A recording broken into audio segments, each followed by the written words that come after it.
Okay, Hare Krishna. Welcome to our Isopanishad class. For those of you who are trying to watch on Facebook, there was a problem with Facebook, which we couldn't figure out. And so, sorry for that. Now we're going to begin with verse 15 of the Isopanishad, mantra 15. Hiranmayena patrena Satyasya pihitang mukham tattvang pushan apavranu satya dharmaya drishtaye. So here in the first two lines, the idea is that mukham, the last word in the second line, mukham, that the face, satyasya, of the truth, Prabhupada translates in the word for word of the supreme truth, the face of the truth, apihitam is covered. The face of the truth is covered by a hiranmayena, which means golden or dazzling, patrena. Patra can be a plate or receptacle. So it's sort of like a something shaped like a plate that's covering a face. So it said that by this dazzling covering, by this dazzling plate, the face of the truth is covered. That's literally what it says. Prabhupada translates this, "Oh my Lord, your real face is covered by your dazzling effulgence." So, tattvang pushan apavranu, tat, therefore, or that covering, actually that covering can mean either. But here it means that in the sense of that covering, twam, you, pushan, O sustainer. Push, the Sanskrit verb push means to sustain, to nourish. And so here you have pushan, which means the sustainer. That, O sustainer, you please apavranu. Avranu, avr in Sanskrit means to cover, like abritam jnanam etena in Bhagavad Gita, that our knowledge is covered by lust. So avranu means cover, and then apa means away or off. And so apa avranu, apavranu means to discover or uncover. O Pushan, O Sustainer, O Lord, uncover that plate, that effulgent, glowing covering that conceals your face. Please uncover that or take it away.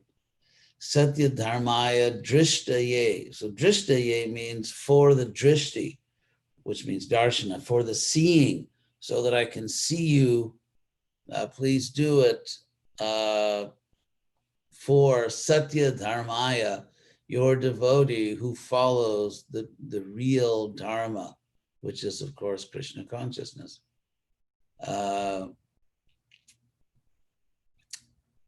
Prabhupada translates this, exhibit yourself to your pure devotee. So Satya Dharma means the true or real Dharma, the real duty of the soul. And then here it means the devotee who follows that true Dharma. So so that your pure devotee, so that your true devotee can see you, drishtaye, so that he can see you, please remove, literally uncover, or take away this golden effulgent plate that covers the real face of truth. So that's literally what the Sanskrit says. I'll read Prabhupada's translations. Oh, my Lord, sustainer of all that lives, Pushan, your real face is covered by your dazzling effulgence. Kindly remove that covering and exhibit yourself to your pure devotee.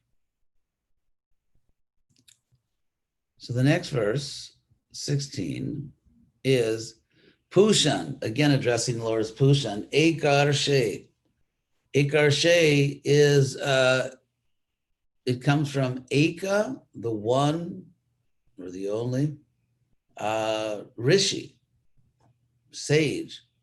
So Eka Rishi, which becomes Ekarshi in Sanskrit, means like the one sage, the sense of the unique sage, and the singular sage, and then it becomes Akar She because it's addressing that person.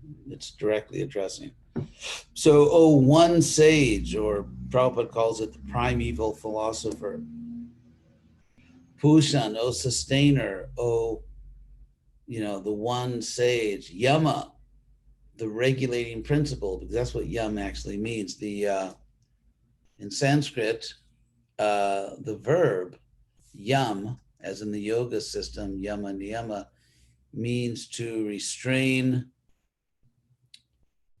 to sustain, to hold up, support, also to hold or keep in, hold back, restrain, check, curb, govern.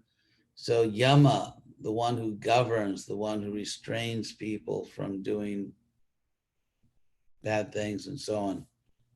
So Krishna here is called Yama. Bhushan Ekrashe Yama Surya, oh Surya. So the idea here is that all of the devas or the demigods who rule the universe, they're simply manifesting the power of Krishna. So Prajapatya, of course, from the word Prajapati. So you are the, Prabhupada translates as the well-wisher of the Prajapati. Praja means, of course, the creatures, those who take birth, Praja, and Pati means the Lord of creatures, the Prajapati. So here, Prajapatya, the source of the Prajapatis. Vyuha Rashmin Samuha Tejo. Interesting. The verb long U, H, or uha, means to push or to move. And so here you have uha. Vyuha, which means to pull apart or push apart. And Prabhupada translates that as kindly remove. It was like push away. So the idea, Vyuha Rashmin, please remove or push away or move away the rays. Rashmi means a ray of light. And so this effulgence, all these rays of light, which are covering the Lord, Vyuha Rashmin, please move away, push away these rays. And then Samuha Tejo. So sam is the opposite of V in Sanskrit. V means apart or away, and sam means together, like Sankirtan. So V uha, and then sam uha. So Samuha Prabhupada translates here as kindly withdraw, tejo, your effulgence. So the verb literally means to bring together, collect, or so the idea Samuha Tejo, bring together your effulgence in the sense of, as Prabhupada translates it, kindly withdraw the effulgence. And in the verse he says, please remove the effulgence of your transcendental rays so I can see your form of bliss. So he doesn't really translate that in the verse. But the idea is Teja means effulgence. It also means splendor. So it's please move away all these rays, the impersonal aspect of the Lord, and then bring together your glory or your splendor. So that, anyway, the purpose of all this is yate rupam kalyanatamam tate pashami. So that form of yours, which is kalyana tamam, most auspicious, most virtuous, most sublime, that form of yours, kalyana tamam, tate pashami, that I see. I see now that most auspicious, most sublime form of yours, Yosa Vasau Purushak Soham Asmi. So, let's see, how does Prabhupada translate this? You are the eternal personality of Godhead, like unto the sun, as am I. So, Purusha, which means literally person, but it also comes to mean the supreme person, like Adi Purusha. So a lot of times the original person, so a lot of times when we just see the word Purusha, it's referring to the Godhead or to Krishna. In other words, like you say, the person, in other words, the supreme person. So the idea is Josava Sao Purushak, that which is, in a sense, that which is that person, or the one who is that person. Sort of emphatic Sanskrit. It's in Sanskrit it sounds good, but I'm trying to sort of convey what it means in English. It really is yo asau asau. So yo asau, that who, the one who is that supreme person, that one. Soham asmi. I am also part of that. So that one, the one who is the person, the supreme person, I am also. This is, of course, in Veda, difference and non-difference. This is really the difference and the non-difference between ourselves and Krishna is here, because it says, yo, Purusha, that person, or Asau Purusha, and so aham, and I. So clearly, there are two people here. There's God, the supreme person, and I, there's me. And so to say that somehow we are intimately connected, that we are somehow one, not in every regard, because then why would you say he and I? So clearly there's the Lord and there's the person offering prayers to the Lord. And if you look at this whole verse, the whole verse is a prayer to God, asking God to do certain things for the elevation of the devotee. So the whole structure, the whole context, the whole meaning of this verse is a subordinate praying to a greater person for mercy in various ways. Please reveal yourself to me. And so to say, therefore, at the end, that the one who is that supreme person, I'm also that. It's not impersonalism, because the whole verse is about two different people. But it's showing how there's qualitative oneness. I mean, that's just the way they say that in Sanskrit. In English, as Prabhupada students, we would say we are qualitatively one. That's just not the way they said it back then in the Upanishads, but that's what they're saying. Okay, so it's a very beautiful prayer, trying to go beyond the impersonal to the personal feature of the Lord. And that progress to go beyond the impersonal effulgence to the person, the supreme person, that's the whole purpose of the Krishna consciousness movement. That's the whole purpose of Krishna coming to this world, is to help us to do that.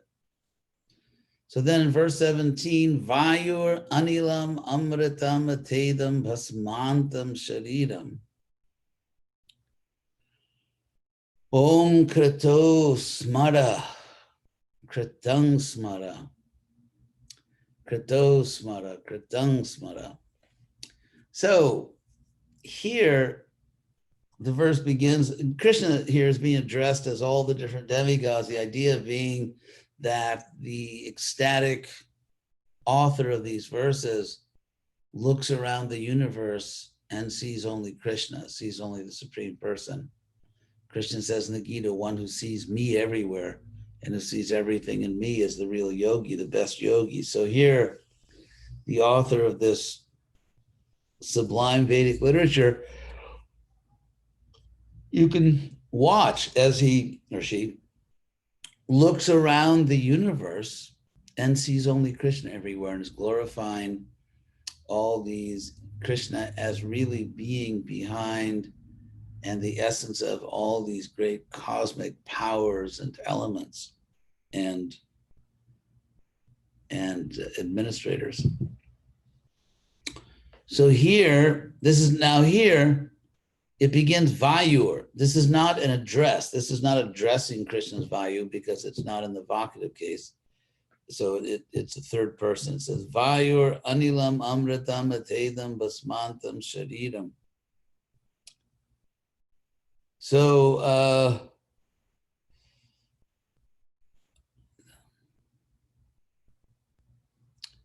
as Prabhupada says, let this temporary body be burnt to ashes and let the air of life be merged with the totality of air. So Vayur, the air of life, which is synonym for prana, Vayur, let it be merged into Anilam, the great element air, the Prabhupada says, the totality of air. Amritam, which is indestructible, Ata, now then, Idang, Idang Shariram, this body being burnt to ashes. So this is a death experience. It's an experience of the dying of the body. This is second to last verse of the Isopanishad, and the author is describing physical death, certainly not spiritual death. And this description is that Vayur, that the wind goes into the immortal wind. So Amrita means undying or indestructible. Mrita literally means dead. It's the English word mortal. And so Amrita, immortal. So the immortal air, meaning the great air, the great immortal air of the universe. So my life air now goes into that cosmic air, Ata, and then idang basmantam shariram. And as the body is being turned into ashes. So this is describing a funeral, the body being cremated. Idang basman, the body is being turned into ashes. So as this is happening, as a soul is leaving the body, the air, the life air is going back into the cosmic air, and the body is being turned to ashes, then the devotee prays, Om, O my Lord, Krato. And so Krato is addressing Krishna as Kratu. And so the vocative, when you address someone named Kratu, you say Krato. Like when you address someone named Vishnu, you say Vishnu. So the word Kratu, I'll give you the meanings. It's a very interesting word. It's used a lot. So Kratu, well, it can mean things aren't really relevant here, like plan, design, intention, resolution, determination, purpose. But it can mean intelligence or understanding or right judgment, good understanding. But here, now we come to the sense it's really being used here, is a sacrificial rite or ceremony, a sacrifice. So devotional service is yajna, as Krishna says in the Bhagavad Gita, that any action not performed as sacrifice just basically leads you, back into the process of birth and death. And so it means worship. So, but here, addressing Krishna as Kratu, saying, "Oh Krato, Om Krato," it is really addressing Krishna as the supreme power, as the supreme consciousness, and as the supreme judge, because Kratu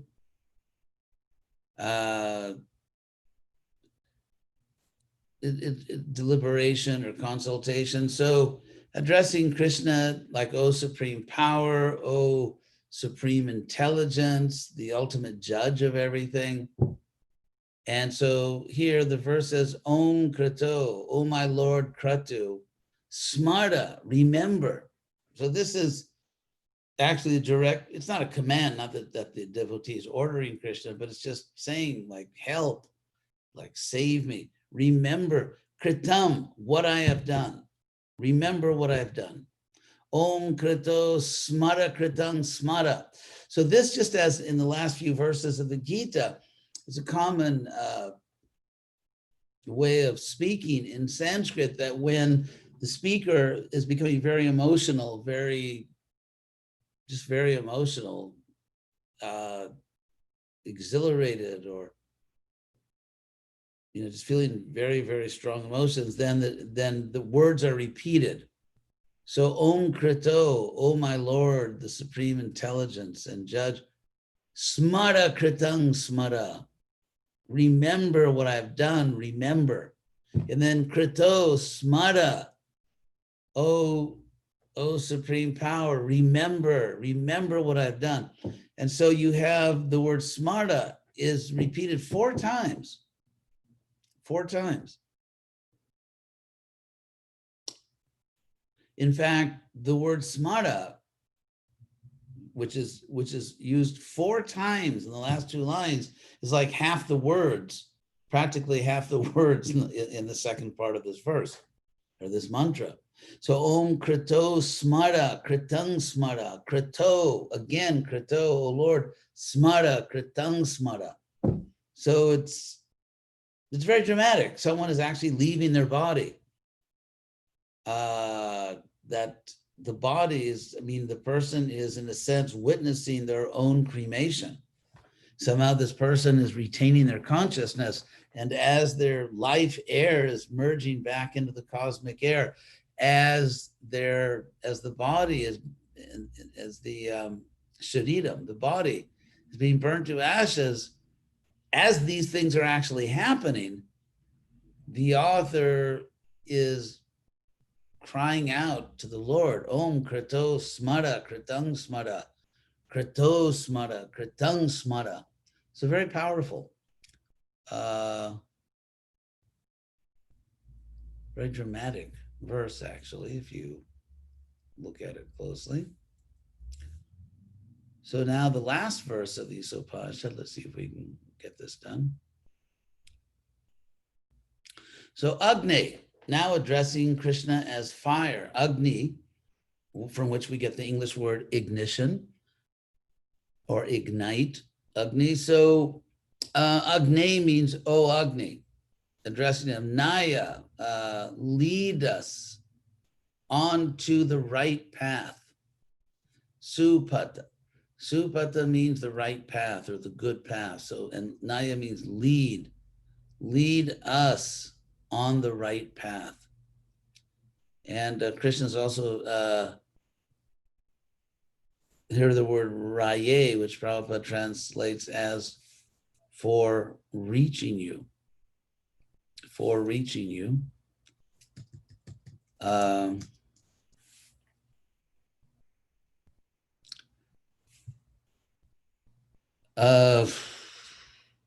The word ra, R long A, and then raye, yeah, it's like for glory, like, oh Agni, oh Lord, who is fire, lead us on the right path to glory. It's something like what it means. Lead us on the right path to glory. And then Vishwani Deva Vayunani Vidwan. So Vishwani is, in a way of Sanskrit, is of saying all. And so actions, as Prabhupada translates it, all. So Vishwani Deva, O God, Vayunani Vidwan, for you know everything that we have done. You know, Vishwani Deva Vayunani Vidwan, you know all that we have done.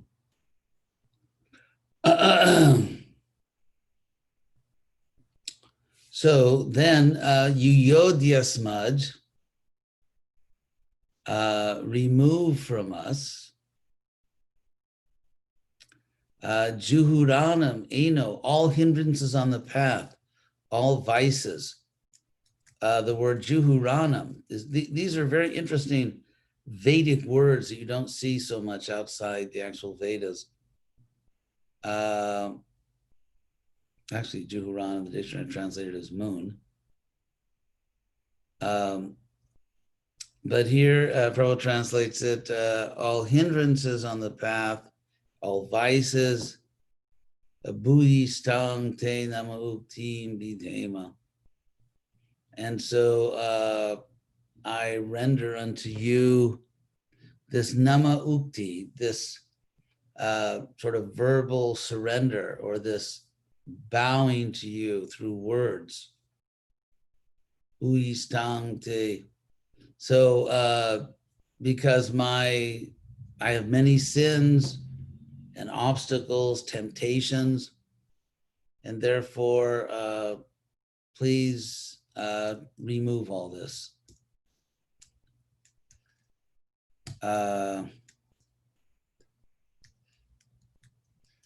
It's Yuyodhi. I mean, all these words are very interesting.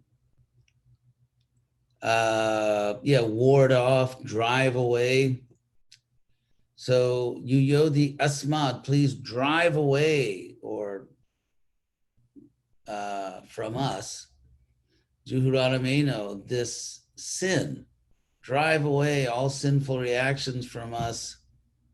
And then Bhuistang te nama ukting bidhema. And so all these words, Bhuyishta, by the way, if you're following, if you have your own Isopanishad there.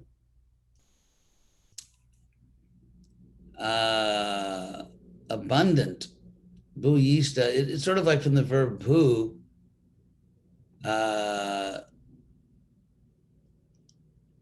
Actually, it's given here as a superlative of the word bahu. Bahu means many. So abundantly. So abundantly, or I offer you these abundant sort of oral or spoken obeisances, literally. Videma, or actually let us, the verb videma, let us offer to you, let us give to you these abundant, or we should, we must, let us do this, offer to you these abundant, literally obeisance prayers or words which we are bowing to you with our words. We are surrendering to you with our words. And so please drive away our sins, drive away from us our sins, and lead us on the right path to glory. Lead us, O Agni, O Krishna, who, as Prabhupada says, oh, my Lord, is powerful as fire. Lead us on the right path to glory. Drive away, because you know all that we have done. So literally now, lead us on the right path to glory, O fire, supreme fire. you who know all that we have done, drive away from us all of our sins. And as we, and in a sense, let us, as we must now offer you these abundant obeisances through speaking these verses. By speaking these verses, we are offering you, we are bowing to you again and again through these verses. That's, I mean, just trying to get at how it would sound normal in English. It's something like, we like over and over again, we are bowing to you through these words, just like Arjuna in chapter 11 of Bhagavad Gita says that, I bow to you from the front, from the back, from the sides. Again and again, I bow to you, Arjuna. He just can't bow enough to Krishna because he's seen the glory of God, this universal form. So now this verse says, oh, my Lord, as Prabhupada translates, oh, my Lord is powerful as fire. Literally lead us on the right path to glory. So that's the Isopanishad. And my thanks to all of you who have participated in our study of the Isopanishad. Let's see, are there any questions?